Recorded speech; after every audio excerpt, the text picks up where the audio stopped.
Hola, ¿cómo están? ¿Qué tal? Les saluda Sandra Cortés. Hace mucho tiempo que no grababa un video. Hace más o menos un año falleció mi papá. Yo jamás le llamé padrastro, siempre le llamé papá. No recuerdo desde qué edad. Como les digo, me empezó a criar casi llegando a mis 3 años de edad. Él no hizo diferencia entre mí y sus demás hijos. Es más, cuando yo tenía 7 años, mi papá, mi papi, el que de quien les estoy hablando, y mi mami tuvieron un bebé. De hermano menor, es el último. Y a pesar de que él nació, mi papá nunca me dejó a un lado, nunca se olvidó de mí, nunca hizo diferencia entre su hijo de sangre y yo. Y esa fue una enseñanza para mí, sin necesidad que mi papá nunca me dijera ni una sola palabra.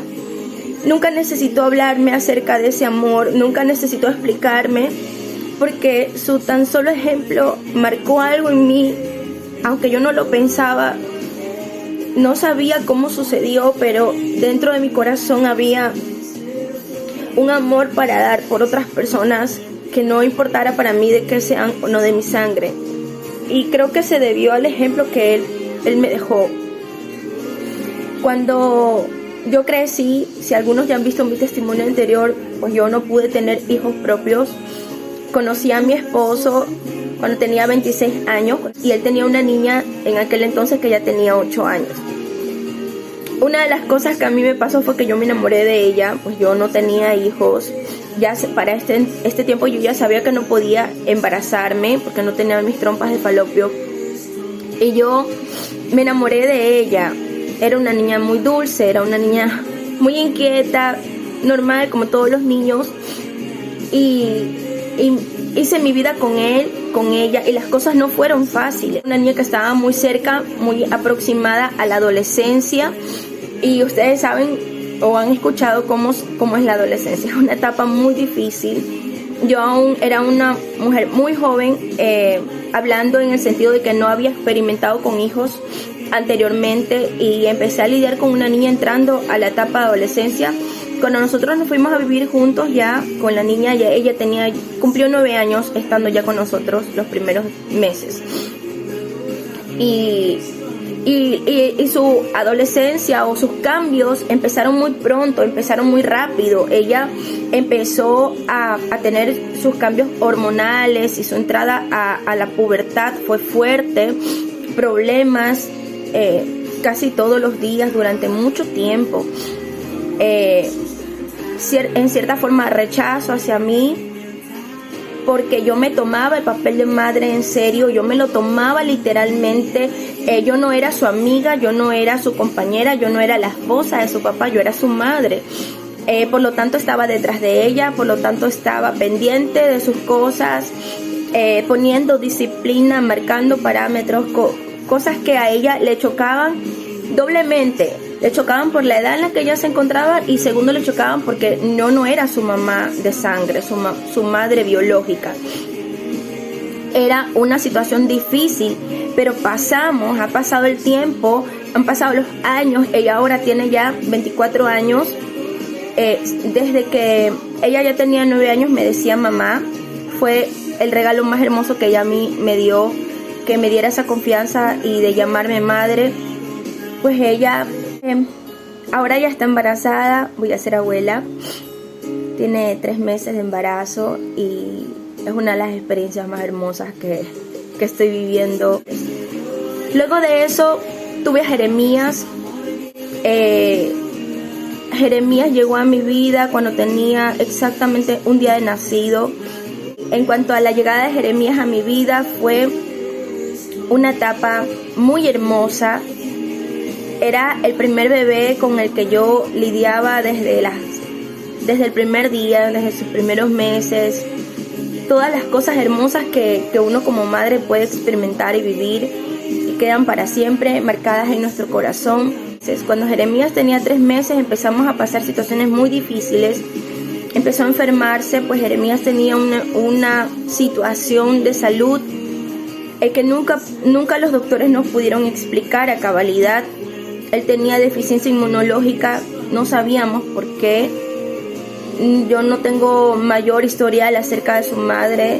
Ella me lo entregó cuando él tenía un día de nacido, circunstancias que no voy a juzgar, yo lo recibí con amor, lo amamos con locura, mi esposo y yo. Jeremías empezó a enfermarse constantemente. Luego a los 6 meses estuvimos internos en el hospital durante 11 días. Luego cuando cumplió 1 año, 16 días en el hospital con meningitis. Cuando Jeremías iba a cumplir 2 años, 4 meses, faltaban unos días para eso, a Jeremías le dio, ni siquiera supe qué fue, tal vez haya sido una secuela de la meningitis. Cuando él cayó enfermo, a los pocos días, 4 días exactamente después, Jeremías falleció. Han pasado muchos años ya han pasado 9 años de esto, pero siempre va a doler, siempre va a doler recordarlo. Pero a pesar de todo esto, si tú me preguntas, si aún sabiendo ya lo que viví con Fergie, con mi hija, las dificultades, el rechazo, la adolescencia, todo lo que viví con ella, rechazos por parte de muchas personas que no querían que yo la criara. Si me preguntas si a pesar de todo lo que viví, si yo hubiera tenido una película de mi vida con ella y ahora tuviera la oportunidad de tomarla por segunda vez o repetir la historia, yo la tomaría y la haría a mi hija otra vez y tomaría la responsabilidad de ser su madre, yo te diría que sí. Si tú me preguntas si con Jeremías, con todo lo que viví, el trauma emocional tan fuerte de estar en hospitales, de verlo morir, de verlo tener infarto al final de sus días, de tenerlo que despedir, de tenerlo que sepultar, de pasar por toda esa experiencia tan dolorosa. Y si me preguntan si yo lo volvería a tomar aún sabiendo lo que me espera, yo repetiría la historia y le volvería a decir que sí, sin pensarlo 2 veces. Porque cada uno de ellos se hacen parte de nosotros y los momentos dolorosos con los hijos son parte de ser padres, son parte de amar. No siempre todo es felicidad.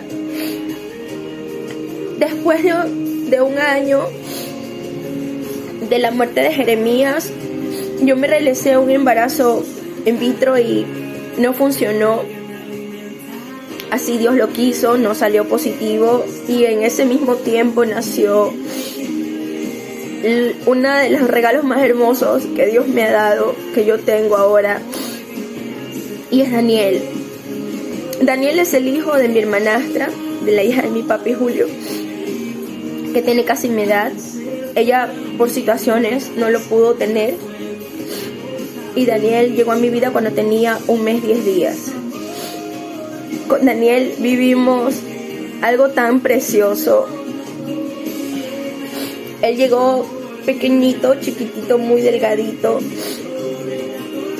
y el doctor me dijo, cuando lo llevamos a hacer chequear, el doctor me dijo no se haga ilusiones porque él tal vez no resista. Viene con un cuadro clínico de deshidratación y anemia. Está más abajo del peso de un niño recién nacido, y ya tenía 1 mes 10 días. Pero lo entregamos en las manos del Señor, como todo lo que nosotros recibimos, y Dios lo sanó, Dios lo ayudó, Dios lo rescató, y él empezó a crecer, a ponerse gordito, a ponerse bello, y ha pasado ya 7 años. Daniel está con nosotros. Daniel nos ha dado alegrías indescriptibles. Daniel es un niño hiperactivo, es un niño muy, muy inteligente, es un niño muy especial para nosotros. Lo amamos con locura. Y si me preguntas, ¿pasarías otra vez la misma historia de dolor, de sufrir, de verlo ahí que no podía ni comer. Les cuento yo, a él tenía que darle de comer cada hora y media para que pueda asimilar los alimentos. Él estaba aprendiendo a alimentarse al mes 10 días.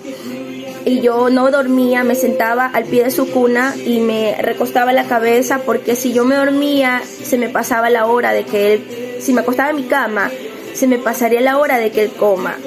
Y yo tenía que resistir ahí para cada hora y media darle su biberón. Cuando Daniel tenía 6 meses, parte de la familia quiso quitárnoslo. Y pasamos procesos judiciales y todo fue tan difícil durante un tiempo.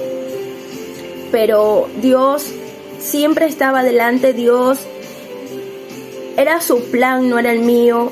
Yo no lo había pedido, Él me lo dio. Y Él se quedó con nosotros y ahora tiene 7 años, va a cumplir ya casi 8 años en este año. Y si me preguntas, ¿lo volverías a hacer? Sí, yo lo volvería a tomar, yo lo volvería a recibir. Yo lo que te quiero compartir es que criar a hijos que nacieron de otro vientre, que nacieron de otra persona, no cambia, son hijos. La historia es distinta, la historia es diferente, la experiencia es distinta al principio, porque te saltas la etapa de tenerlos en tu vientre, pero ellos salen de nuestro corazón. La vida con ellos es igual que la vida de cualquier padre con hijos. Hay padres que tienen hijos de su propia sangre, que son biológicos y sin embargo han pasado muchas situaciones fuertes con ellos.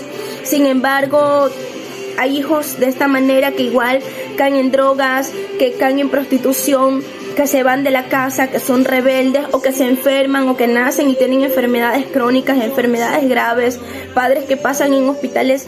La diferencia de tener hijos no la marca el hecho de que tú los tengas biológicamente o que los recibas de alguien que no los puede tener, que no los quiere tener por alguna circunstancia, por algún motivo en particular, pero nada cambia que son hijos.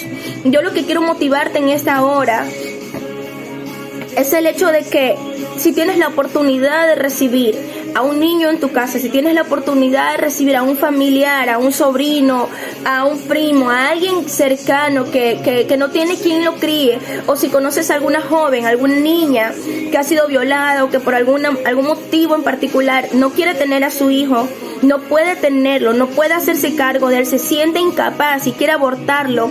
Si tú de pronto has deseado, has tenido el anhelo de ser madre o no tienes los medios para embarazarte, tú puedes criar a un niño, tú puedes amarlo, porque el amor no es un sentimiento, el amor es una decisión. Si tienes esa oportunidad, aprovéchala. Los hijos son hijos. Los hijos son un proceso de crianza, son un caminar, es un amor, es una entrega, es una decisión que marca nuestras vidas, que es responsable. En la Biblia existen 2 personas de quienes yo te puedo hablar y a quienes yo admiro por aquello que hicieron en cuanto a la adopción. Hablo de adopción no de papeles, hablo de adopción de tomar a alguien y criarlo, de darle ese amor que está necesitando y de hacerte cargo de esa persona. En el libro de Esther hay una joven, justamente ella, Esther, que tal vez tú la hayas escuchado. Ella fue una reina, fue una mujer que Dios usó para libertar al pueblo de Israel. Fue una mujer que fue una pieza clave para un tiempo de libertad en la palabra de Dios. Y la persona que la crió justamente no fueron sus padres. Ella era huérfana, sus padres murieron y tenía un primo que se llamaba Mardoqueo.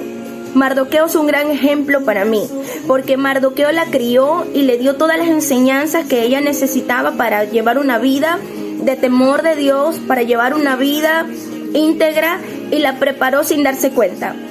Lo que me asombra de esta historia, que es lo que me impacta y es con lo que yo quiero dejarte en este tiempo, es de que Mardoqueo tomó a la niña, la crió, le dio el amor que necesitaba, se hizo cargo, se hizo responsable y de una responsabilidad que no le competía, que no era una obligación para él. Pero sin embargo, él la cría y no sabía lo que estaba haciendo hasta más adelante. Cuando en el reino sacan a la reina Vasti y llaman a las jóvenes para que se pongan en un tiempo de aprendizaje y compitan para ser la próxima reina. Lo interesante de esta historia es que Mardoqueo había criado a una mujer con un propósito impresionante. Y yo puedo decir que en la vida de Esther jamás hubiera sido igual si no hubiera existido Mardoqueo. Y muchas veces tú y yo, o ahora tú y yo podemos ser ese Mardoqueo. Yo creo y estoy convencida que parte del plan de Dios para mí, de que a pesar de mis fallas y de mis errores, yo haya perdido mis trompas de falopio, yo no haya podido concebir en mi vientre y parir a los hijos que tal vez hubiera anhelado, hubiera soñado. Dios me dio los hijos que yo necesitaba tener. Dios me dio a los hijos que yo iba a preparar para un tiempo y que estoy preparando. Porque aunque yo no vea aún con mis propios ojos naturales lo que yo quisiera ver en mis hijos o lo que yo anhelo ver en mis hijos, yo sé que ese día va a llegar. Y yo sé que estoy preparando a una reina Esther para que un día cuando yo no esté o más adelante, aunque yo esté viva, pueda verla ejerciendo el llamado de Dios. Y que estoy preparando a Daniel, mi hijo, para que cuando él crezca sea el evangelista que Dios me ha dicho que él va a ser.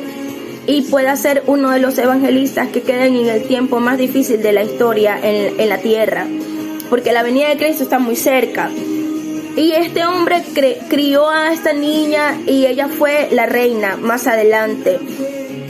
Y yo digo que la victoria que Dios le dio a Esther a través de su puesto en el reinado, de su puesto en el palacio, no fue solamente una victoria para Esther, sino que también la victoria fue de Mardoqueo. A veces estar detrás de las personas que van a hacer algo grande es hermoso, no a veces, siempre es hermoso, y eso también es parte de los propósitos de Dios en la vida de nosotros. Otra de las personas que yo admiro y que me encanta, y creo que todos se van a amar esta historia, es la historia de José. José no era el padre biológico de Jesús, pero sin embargo fue el hombre que lo crió, fue el hombre que le enseñó. La Biblia cuenta que José, aunque no era el padre, lo aceptó porque Dios mandó un ángel para que le hiciera entender que había un propósito en su vida. Y una de las cosas que yo admiro de él, aunque la Biblia no cuenta en sí toda la historia completa, ¿verdad? No en totalidad, pero nos muestra de diferentes maneras que Jesús fue bien criado. Jesús fue enseñado en todo lo que necesitaba aprender. Jesús estudió la palabra, estudió la doctrina, Jesús estudió las escrituras desde muy pequeño y fue guiado y enseñado porque tenía un padre y una madre que, aunque no eran sus padres biológicos, lo criaron y le enseñaron lo que Dios les había mandado que lo hicieran. Y quizás usted me va a decir, pero María sí fue su madre biológica. Yo le voy a decir que no, porque María fue un vientre en el cual fue depositado por medio del Espíritu Santo Jesús. No fue una concepción mutua, así que ellos fueron los padres que lo criaron. Ella fue el vientre amoroso que le dio acogida. Ella fue el vientre amoroso que le dio calor para que él pudiera crecer y desarrollarse. Y ambos juntos, José y María, fueron las personas que lo criaron, y lo criaron bien conforme la palabra les había mandado, conforme la palabra del ángel había llegado a sus vidas para que ellos lo hicieran. Y ellos tomaron esto con tanto amor, con tanta dedicación, y Jesús fue quien tenía que llegar a ser. Jesús cumplió el propósito que Dios le mandó en esta vida y en esta tierra, propósito maravilloso que es el que ha permitido que tú y yo hoy, a través de su sangre, podamos acercarnos a Él y podamos ser salvos a través de la sangre de Jesucristo, a través de la confesión de nuestros pecados, a través del Espíritu Santo. Ese propósito tan maravilloso tuvo detrás de Él, de ello también a personas que tenían un propósito en esta vida. Y yo no sé si tal vez tú no hayas descubierto tu propósito. Puedes tener muchos propósitos. Yo soy pastora, tengo muchos propósitos en mi vida. Pero sin embargo yo siento y sé con toda la convicción de que este también es parte del propósito y del plan que Dios tenía para mí. De que Dios transformó ese dolor y esa desdicha en algo maravilloso, lo transformó en un propósito único, un propósito del cual yo me alegro, yo me gozo. Para mí es hermoso saber que Dios me dio los hijos que me dio. Y tal vez si tú estás viendo este video y tienes deseos de abortar, fuiste violada o pasaste por circunstancias difíciles, quiero decirte que aún estás a tiempo de no abortar. Si tú sientes que no tienes las fuerzas para darte una oportunidad, para tomar ese bebé y criarlo, si tú sientes que no tienes las fuerzas para hacerlo, yo te pido que reflexiones, yo te pido que medites un poco, que ores, que entres a un lugar a solas y que le pidas las fuerzas que necesitas a Dios. Si definitivamente no puedes más y estás decidida a no tener ese bebé, yo te pido que resistas hasta tenerlo y darlo a luz. Y que busques en este tiempo una pareja, que Dios te guíe a una pareja amorosa, una pareja responsable, una pareja con temor de Dios, para que ame a ese bebé que tú vas a traer al mundo. No te digo que vayas a cosas del Estado, porque aquí en Ecuador no es fácil. Los niños que llegan a los orfanatos crecen ahí. Y lastimosamente se aprueba en este país una ley de aborto, una ley para matar a esos bebés, una ley para quitarle la vida, y no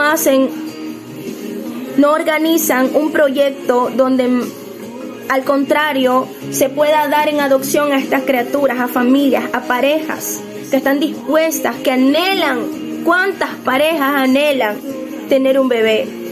Pero sobre todo, ora, pídele a Dios que te lleve con pareja responsable, con una familia responsable, con una familia que lo ame o que la ame, con una familia que le dé las enseñanzas que necesitan.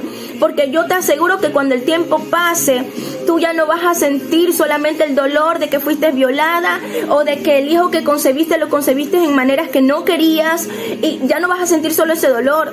La culpa de haber abortado, la culpa de haberte quitado ese bebé te va a matar, te va a consumir, no te va a dejar vivir.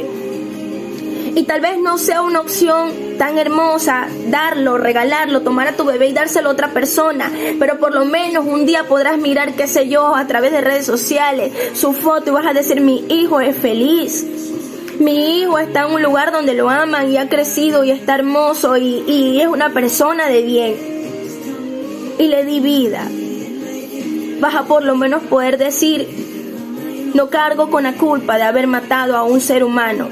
Porque ese ser humano podría ser una reina Esther. Porque ese ser humano podría ser un predicador como Jesús. Porque ese ser humano podría ser una persona de bien increíble que tenga un propósito para esta tierra. Y que su vida sea tan importante. Yo te voy a decir, mira algo. Aun cuando Jeremías falleció, cuando tenía 2 años, él tuvo un propósito. Y una de las cosas que a mí me alegra es que cuando él se fue de esta tierra, él cumplió el propósito de su vida. Él no se fue sin cumplir su propósito, y su propósito fue rescatar mi vida. Su propósito fue ser el instrumento que Dios usó para que yo pudiera afirmarme. Gracias al nacimiento de Jeremías, gracias a que yo recibí a Jeremías, dejé de ser una mujer inestable. Y cuando él se fue, yo quedé como una mujer firme, llena de tristeza, de dolor por su partida. Pero Dios usó a Jeremías para darme fuerzas, para levantarme. Y eso es tener una vida con propósito. Y cuando tú decides abortar, estás votando y estás matando a un propósito. Y no solamente yo voy al corazón de aquellas mujeres que quieren abortar, sino aquellas mujeres que quieren ser madres. Pero el mundo y el sistema nos ha hecho creer que no podemos amar a personas que no tienen nuestra propia sangre. Y yo quiero decirte a través de mi testimonio: mi padre me amó y tengo 42 años y puedo entender que para mi vida no pudo haber un mejor padre que Él. Aunque yo no era de su sangre, Él me amó y me dio tanta seguridad, le dio tanta seguridad a mi vida. Y gracias a Él, mucha parte de lo que soy tiene que ver con Él, con la seguridad de Padre que Él me dio. Mi madre es el pilar indispensable en mí después de Dios. Pero yo te estoy hablando de mi padre porque es el caso de un ser humano que no tiene nada que ver con mi sangre. Y me enseñó a criar y amar a mis hijos con fallas. Soy una madre que falla, soy una madre que grita, soy una madre que se queja, que a veces los castiga. Soy una madre como cualquier madre biológica puede ser. Y tú también puedes llegar a serlo. Piensa bien, piensa, medita, ora, busca tu tiempo con Dios y Dios te va a dar las respuestas que necesitas tener. Dios te bendiga.